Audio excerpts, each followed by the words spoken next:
Hello students, good morning. Today in this video I am going to teach you the next part of the lesson Lost Child. Here we start. It is his karam, his destiny, says Mukesh's grandmother, who had watched her own husband go blind with the dust from polishing the glass of bangles. Mukesh की दादी माँ जिन्होंने bangles के glass को polish करने से जो dust उड़ता था, उस डस्ट के द्वारा उनके पति अंधे हो गए, उसको देखी है और वो कहती है यह उसका भाग्य है। भाग्य किसके बारे में बात करती है कि to work in the factory of the bangles is the destiny of his family. Can a god given lineage ever be broken, she implies.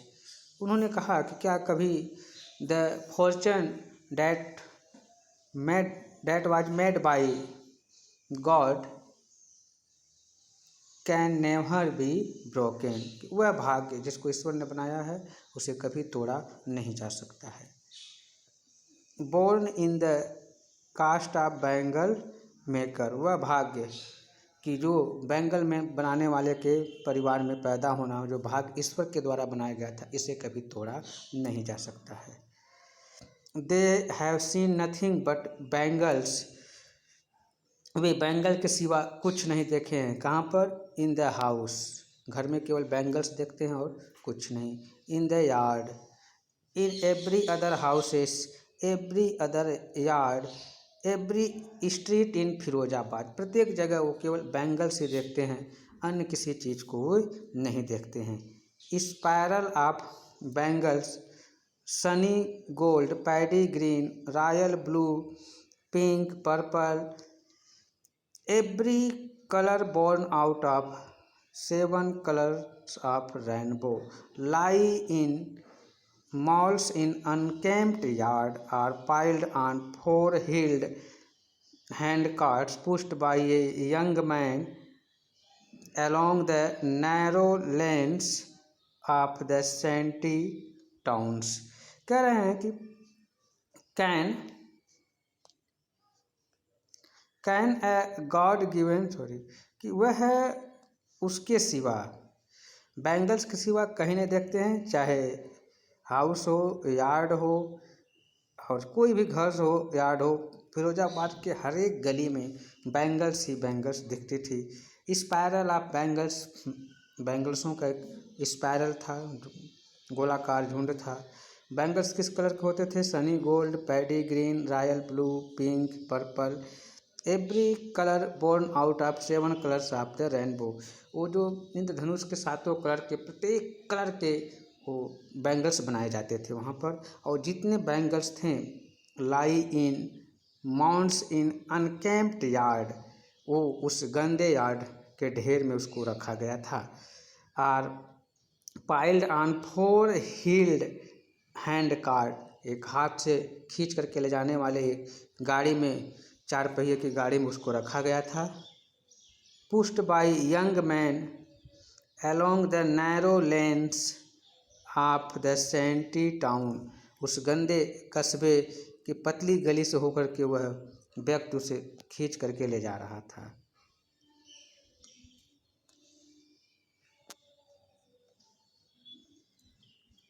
And in dark hutments next to lines of flames of flickering oil lamps sit boys and girls with their fathers and mothers welding pieces of colorful glass into circles of bangles। and in dark hutments, और उस अंधेरे झोपड़ी में, the hut which has no light, ऐसी झोपड़ी जिसके पास कोई light नहीं है, उस झोपड़ी में next to lines of flames of flickering oil lamps, वह जो आयल्स के लैम्प से जो जल रहे थे, फ्लिकरिंग मतलब भभक करके जलना, उस कड़ी में, उसी के आगे sit boys and girls with their fathers and mother, लड़के लड़कियां अपने माता पिता के साथ बैठे हुए थे। Welding pieces of coloured glass into circles of bangles. वे उस बैंगल्स के सर्कल में जो कई कलर के ग्लास थे उसके पीसेस को वेल्डिंग कर रहे थे, अर्थात जोड़ रहे थे।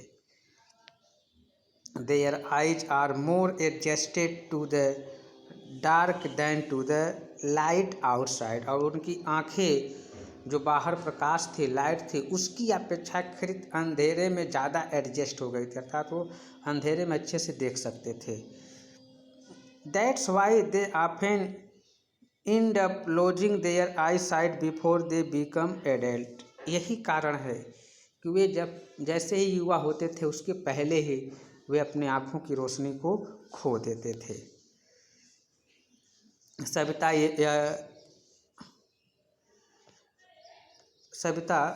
A young girl in drive pink dress. Savita एक युवा लड़की थी जो पिंक कलर की ड्रेस पहने हुई थी, तो जो गंदा था। Sits along side an elderly women. जो एक एल्डरली वोमेन के बगल में बैठी हुई थी। Soldering pieces of glass. वह ढेर सारे ग्लासों की शोल्डरिंग कर रहे थे। As her hands move mechanically like the tongs of a machine. वह उसकी हाथें इस तरीके से मैकेनिकल तरीके से चल रही थी जैसे किसी मशीन के कोई कांटे चल रहे हों। I wonder if she knows the sanctity of the bangles she helped make. मुझे आश्चर्य हुआ कि उसे भी बैंगल्स बनाना आता है। इट सिम्बोलाइजेस एन इंडियन वोमेन्स सुहाग। ये बैंगल्स एक भारतीय औरत के सुहाग का प्रतीक होते हैं। Auspiciousness in marriage. और शादी में शुभ का प्रतीक होता है। It will dawn on her suddenly one day when her head is draped with a red veil, her hands dyed red with henna and red bangles rolled onto her wrists। कहना it will dawn on her suddenly one day when, कहना एक दिन उसके भी ऐसे शुभ दिन आएंगे जब when her head is draped with a red well, जब उसके सर लाल साड़ी के घूंघट से ढक जाएंगे। Her hands dyed red with henna. उसके हाथ लाल हो जाएंगे किससे? हेना से। हेना मीन्स होता है वो मेहंदी से। And red bangles rolled unto her wrists. और वो लाल कलर का बैंगल्स उसके कलाई में डाल दिया जाएगा। She will become a bride. वो एक दुल्हन बन जाएगी। Like the old women beside her हूँ become one many years ago. उस औरत के समान जो औरत उसके बगल में बैठी हुई थी, वो औरत भी बहुत साल पहले एक दुल्हन के जैसी थी, उसके जैसे वो हो जाएगी। She still has bangles on her wrist. उसके कलाई में अभी भी बैंगल्स हैं। But no light in her eyes. लेकिन उसकी आंखों में कोई लाइट नहीं है, प्रकाश नहीं है। एक वक्त से भर खाना भी नहीं खाया। शी से जो कही कि एक वक्त का वो खाना भी नहीं खाई। In a voice drained of joy. लेकिन वो इस बात को भी खुशीपूर्वक कहती है। She has not enjoyed even one full meal in her entire lifetime. उसने पूरे जीवन में कभी भी पेट भर का भोजन नहीं किया था। पेट भर के भोजन करने का आनंद उसे कभी भी प्राप्त नहीं हुआ था। That's watt she has ripped. यही उसका कर्म है और जो कर करके वह पाती है। Her husband and old man with a flowing beard says. उसके पति जो वृद्ध व्यक्ति हैं जिसकी दाढ़ी बढ़ी हुई है कहते हैं, I know nothing accept bangles. मैं चूड़ी के सिवा और कुछ नहीं जानता उसको बनाना। और भी all I have done is make a house for the family to live in. मैंने अपने जीवन में जो कुछ भी किया है वो ये किया है कि घर बना लिया है अपने परिवार को रहने के लिए, और कुछ नहीं किया है।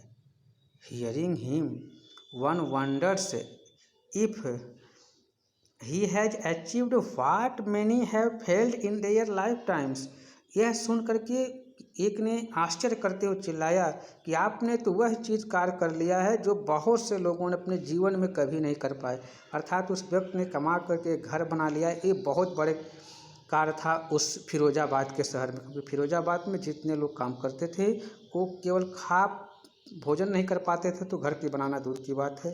इसीलिए उसने कहा कि आपने तो बहुत बड़ा काम किया। He has a roof over his head. वो आश्चर्य के साथ कहता है कि आपके पास तो एक छत है सर के नीचे, सर के ऊपर, जो सर ढकने के लिए। The cry of not having money to do anything except carry on the business of making bangles, not even enough to eat rings in every home. The cry of not having money to do anything except carry on the business of making bangles. वो चूड़ी बनाने के सिवा, business को आगे, चूड़ी बनाने के जो बिजनेस थे उसके सिवा और कुछ भी वहाँ पर करने के लिए जो पैसे नहीं थे, उसकी गूंजती थी। Not even enough to eat, पर्याप्त भोजन करने के पैसे नहीं थे। रिंग्स इन एवरी होम, ये सब के घरों की हाल थी। The young man echoes the lament of their elders, और जो युवा थे वो अपने बड़े के दुखों के नीचे दबे हुए थे। Little has moved with time it seems, ऐसा लगता था इन फिरोजाबाद, ऐसा लगता था कि फिरोजाबाद में बिल्कुल भी समय के साथ कुछ बदलता नहीं था। Years of mind numbing toils have killed all initiative and ability to dream, और वर्षों के कठिन परिश्रम ने उसके दिमाग की क्षमता को ख़त्म कर दिया है।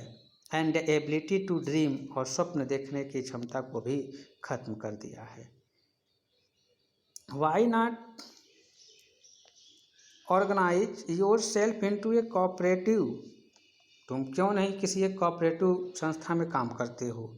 आई ask a group of young man who have fallen into the vicious circle of middle man who trapped their fathers and forefathers. मैंने एक युवा का ग्रुप था, उनमें से पूछा कि आप क्यों अपने आप को किसी कोऑपरेटिव काम में नहीं लगाते हो, कोऑपरेटिव फैक्ट्री में नहीं लगाते हो। और वह युवा जो किसी मिडिल मैन, मध्य या बिचवाई करने वाले व्यक्ति के बीच में के जाल में फंसा हुआ है, वह व्यक्ति जो इनके पिता को भी फंसाया था और उनके पूर्वजों को फंसाया था, उनके जाल में फंसा हुआ है, उन युवाओं से मैंने पूछा।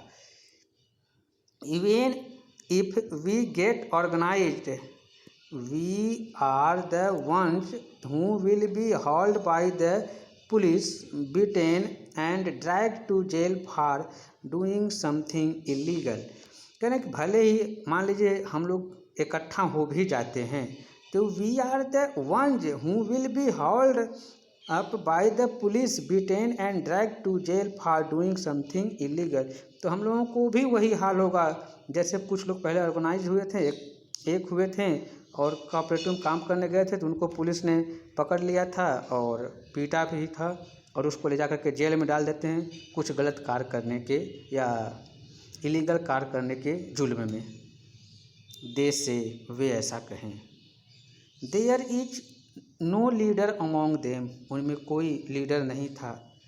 No one who could help them see things differently, कोई भी ऐसा नहीं था जो उन्हें मदद करे कि वह चीज़ों को थोड़ा सा अलग देखे, अर्थात उन लोगों से अलग देखे, अर्थात चूड़ी बनाने के सिवा और भी कोई काम करे। Their fathers are as tired as they are, उनके पिता भी उनके जैसे थक गए थे। They talk endlessly in a spiral that moves from poverty to apathy to greed and to injustice. वो बिल्कुल वह उस कड़ी की बात करते थे जो कड़ी उन्हें निर्धनता से दर्द की तरफ ले जाती है, लालच की तरफ ले जाती है और अन्याय के तरफ घूमती रहती है।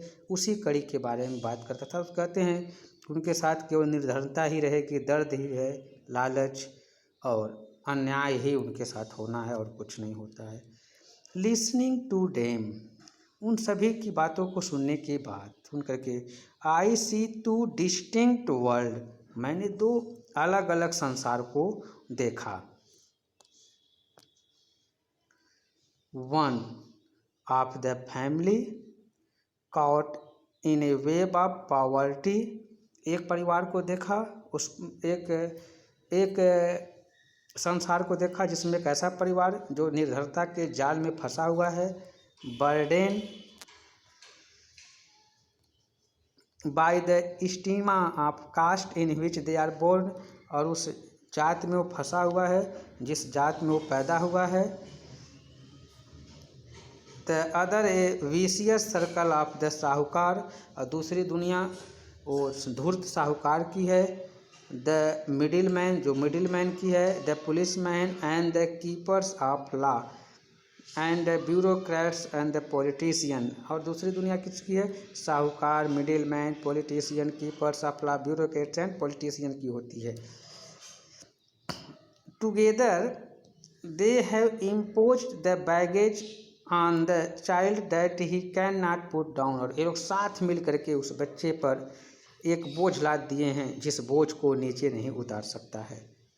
बिफोर ही इज अवेयर, इसके पहले कि वो जागरूक हो जाता, he accepts it as naturally as his father, वह उसको अपने पिता के जैसे स्वाभाविक तरीके से स्वीकार कर लेता है।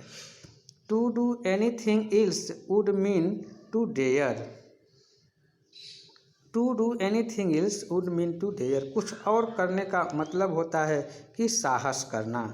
And daring is not part of his growing up, और साहस करना उनके हिस्से में नहीं है।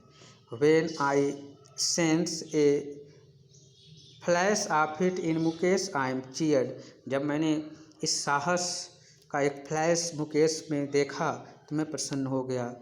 आई want to be a motor mechanic, he repeated, उसने दोहराया कि मैं मोटर मैकेनिक बनना चाहता हूँ। He will go to a garage and learn, वो गैराज में जाएगा और सीखेगा इसको। But the garage is a long way from his home, लेकिन वो गैराज उसके घर से बहुत दूर है। आई विल वॉक, मैं जाऊँगा। ही इंसिस्ट्स, उसने आग्रह किया। Do you also dream of flying a plane, he is certainly silent, मैंने पूछा क्या तुम एक प्लेन उड़ाना चाहते हो?